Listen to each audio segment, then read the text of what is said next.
1918-ci ilin mayın 28-də Tiflisdə yaradılan Azərbaycan Xalq Cümhuriyyəti Azərbaycan xalqının həyatına olduqca əlamətdar bir hadisə kimi daxil oldu. Həmin gün elan olan Azərbaycan Xalq Cümhuriyyətinin 6 bəndə istiqlal bəyannaməsində deyilirdi. Bu gündən etibarən Azərbaycan xalqı hakimiyyətə malik olduğu kimi, Cənub-Şərqi Zaqafqaziyanı əhatə edən Azərbaycan müstəqil, tam hüquqlu bir dövlətdir. Azərbaycan dövlətinin idarə etmə forması Xalq Cümhuriyyətidir. Azərbaycan Xalq Cümhuriyyəti bütün millətlərlə, xüsusilə də qonşu olduğu dövlətlər və millətlərlə də mehriban münasibətlər yaratmaq əzmindədir. Millətindən, məzhəbindən, sinifindən və cinsindən asılı olmayaraq, öz sərhədləri daxilində yaşayan bütün vətəndaşlara siyasi hüquqlar və vətəndaşlıq hüququ təmin edir. Azərbaycan Xalq Cümhuriyyəti öz ərazisi daxilində yaşayan bütün millətlərin sərbəst inkişafı üçün geniş imkanlar yaradır. Müəssislər məclisi toplanana qədər Azərbaycanın başında xalqın seçdiyi Milli Şura və onun qarşısında məsuliyyət daşıyan müvəqqəti hökumət olur.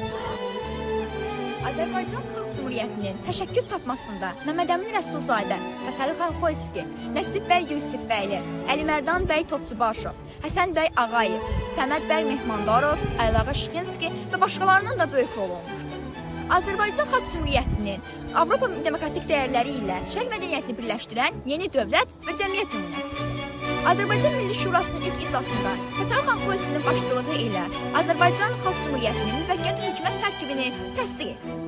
Fətəli xan Xoyski Nazirlər Şurasının sədri və Daxili İşlər naziri, Xosrov Paşa bəy Sultanov Hərbi naziri, Nəsib bəy Yusifbəyli Maliyyə naziri və Xalq Maarif naziri, Xəlil bəy Xasməmmədov Ədliyyə naziri, Cəmal Hacınski dövlət nəzarətçisi. AXC hökuməti ilk günlərdən etibarən qarşısına qoyduğu vəzifə qonşu dövlətlərlə xalqların münasibətləri tənzimləmək idi. Müstəqilliyi, ərazi bütövlüyünü qoruyub saxlamaq, islahatlar keçirmək, ölkəni qoruya biləcək güclü ordu yaratmaq gənc AXC-nin qarşıya qoyduğu əsas vəzifədir. 1918-ci ilin iyun ayında Azərbaycanda hərbi vəziyyət elan olundu. Bakı şəhəri Stepan Şamiyanın başçılığı altında Bakı Soveti Bolşevik dəstələri erməni daşlıq dəstələrinin nəzarət altında olduğuna görə Bakı şəhəri mütləq azad olunmalı idi. Gəncədə yaradılmış müsəlman korpusu əlahiddə Azərbaycan korpusu adlandırıldı. AXC-nin xarici siyasətdə atdığı ilk addım və uyğunlu addımı Bakı müqaviləsi. 1918-ci ilin 4 iyununda imzalanan bu müqavilənin 4-cü maddəsinə əsasən 5-ci Qafqaz və 15-ci Sərhəd diviziyaları Azərbaycana göndərildi. Bu diviziyalar Azərbaycanın hərbi qüvvələri ilə birləşərək bir ad altında Qafqaz İslam Ordusu adını birləşdi. Tarixlərdən 1918-15 sentyabr Bakı şəhəri azad olundu. 2 gün sonra paytaxt Gəncədən baş götürdü. Azərbaycan Xalq Cümhuriyyəti öz üzərinə götürdüyü çətin və tarixi peşəni layiqincə yerinə yetirdi. Azərbaycanın ilk parlamenti, hökumət aparatı təşkil edildi. Ölkəmizin sərhədləri müəyyənləşdi, dövlət bayrağı, himni və gerbimiz yaradıldı. Demokratik prinsiplərə əsaslanaraq milli dövlət quruculuğunda maarif, təhsil və mədəniyyətin inkişafına dair xüsusi tədbirlər həyata keçirildi. Bildiyimiz kimi bu tədbirlərdən ən asılcası və ən başlıcası Qori müəllimlər seminariyasının müsəlman şöbəsinin Azərbaycana köçürülməsi oldu. Buna görə AXC öz vəsaitinə, Gəncə xəzinədarlığına, öz vəsaitinin hesabına pul köçürdü. Bundan sonra Qori müəllimlər seminariyası Gəncədə fəaliyyətə başladı. Qori müəllimlər seminariyasının sonra digər atılan tədbirlərdən biri Azərbaycan üçün yeni təhsil ocağı yaradılışı oldu. Məhz buna görə də AXC hökumətinin parlament iclasında 1919-cu il sentyabr ayının 4-də Dövlət Universitetinin yaradılması haqqında qərar qəbul olundu.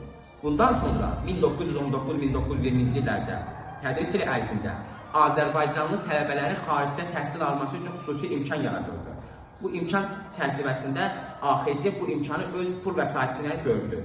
Bundan sonra 1918-ci il noyabr ayının 9-da Azərbaycan Xalq Cümhuriyyətinin hökumətinin parlament iclasında dövlət bayrağının yaradılması haqqında qərar qəbul olundu. Bayrağımız mavi-qırmızı rəngdən ortasında aypara və 8 güşəli ulduzdan ibarət olması qərara alındı. Bayrağımızın ideoloji mənası Əli bəy Hüseynzadəyə, rəngləri isə Məmməd Əmin Rəsulzadə tərəfindən parlament iclasında irəli sürüldü. Azərbaycan Xalq Cümhuriyyəti ölkənin ərazi bütövlüyü və suverenliyi üçün çox çətin şəraitdə mübarizə aparır, ölkədəki talihli məsələlərin həllinə nail olmağa çalışırdı. 1918-ci ilin noyabrın 19-da Fətəli xan Xoyskinin rəhbərliyi ilə keçən Azərbaycan Milli Şurasının ikinci iclasında parlamentin yaradılması haqqında qanun qəbul edildi. Parlamentin ilk iclası 1918-ci ilin dekabrın 7-sində keçirildi. Çox partiyalı quruluşa malik olan parlamentdə 96 deputat, 11 fraksiya var idi. Parlamentin keçirdiyi 145 iclasdan müzakirəyə çıxardığı 270 qanun layihələrindən 230-u qəbul edildi.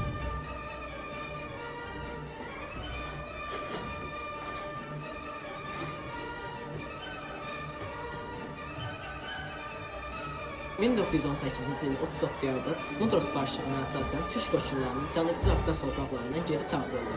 İngilis generalı Thompson, Nuri Paşa və onun ordusunun Azərbaycan torpaqlarına geri çağırılmasına əmr etdi. Yalnız Azərbaycan vətəndaşlığını qəbul etmiş türklər burada yaşaya bilərdilər. Milli ordu yaranmasının işini sürətləndirilməsini, ölkədə hərbi vəziyyətin gərginləşməsini tələb edirdi. General Delikli və onun ordusu Pehlavik və Dərbəndi tutduqdan sonra ölkədə ilk dəfə xüsusi dövlət komitəsi yaradıldı. Bu komitəyə Səməd bəy Mehmandarov, Məmməd Yusif Cəfərov, Nəsib bəy Yusifbəyli, Xudadat bəy Məlikzadə və başqaları var idi. İyunun 11-də ölkədə hərbi vəziyyət elan edildi. Ölkənin təhlükəsizliyini təmin etmək üçün Azərbaycan hökuməti 1919-cu il iyunun 6-sında Gürcüstanla hərbi müqavilə imzaladı. Müqavilədə hər iki dövlətin ərazi bütövlüyü üçün təhlükə yaranarsa bir-birlərinə hərbi yardım edilməsi nəzərdə tutulurdu. Respublikamızın 1-ci il dönümü münasibətilə Məmməd Əmin Rəsulzadə yazırdı. AXC Paris Sülh Konfransında müstəqil bir dövlət kimi tanındı. Demokratik hüquq və azadlıqların bərqərar olması, etnik və dini mənsubiyyətlərindən asılı olmayaraq hər bir vətəndaşa bərabər hüquq verilməsi və hətta bəzi Avropa ölkələrindən də erkən qadınlara seçki hüququnun verilməsi müstəqil dövlətçiliyimizin gələcək inkişafı üçün mühüm əhəmiyyət kəsb edirdi. Bu uğurlarına görə Paris Sülh Konfransının Versailles Şurası 10 yanvar 1920-ci ildə Azərbaycanın müstəqilliyini tanımışdı. Bundan dərhal sonra daha 17 ölkə də Azərbaycanın müstəqilliyini tanımışdır və öz nümayəndəliklərini burada açılmaq qərarına gəlmişdir. Gənc Respublikanın daxili və xarici uğurları rəsdə qonşular tərəfindən birmənalı qarşılanmadı. 1920-ci ilin martında Bolşevik hökumətinin rəhbəri Vladimir Lenin Qafqaz cəbhəsinin komandalığına teleqraf vurur. Bakını tutmaq bizim üçün çox vacibdir. Bütün səylərinizi buna yönəldin. Onların planına görə AXC hakimiyyəti daxilində çaxnaşma yaradılmalı, AXC-nin müttəfiqləri olan Osmanlı və Gürcüstan neytrallaşdırılmalı, həmçinin Bolşevik, Bakını və neft mədənlərini ələ keçirməli idi. Lakin bu zaman Qarabağda üsyan qaldırıldı və 30 minlik ordunun yarıdan çoxu Qarabağa göndərildi. Aprelin 26-sına 27-sinə keçən gecə 70 minlik qırmızı ordu hissələri iki ölkə arasında olan Samur çayını keçdi.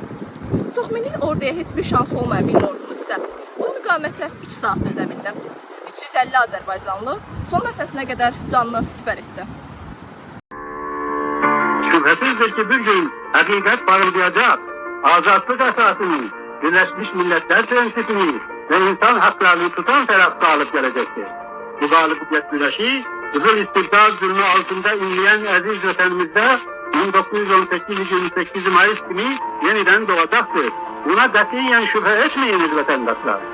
Üç renkli istiklal bayrağını göçlerinde gezdiren buradaki vatan ailesi bizlerden, orada her cüre korku ve tezgid altında dertleri istiklal eşkiyle çırpınan azadlık ailesi sizlere candan selamlar gönderir.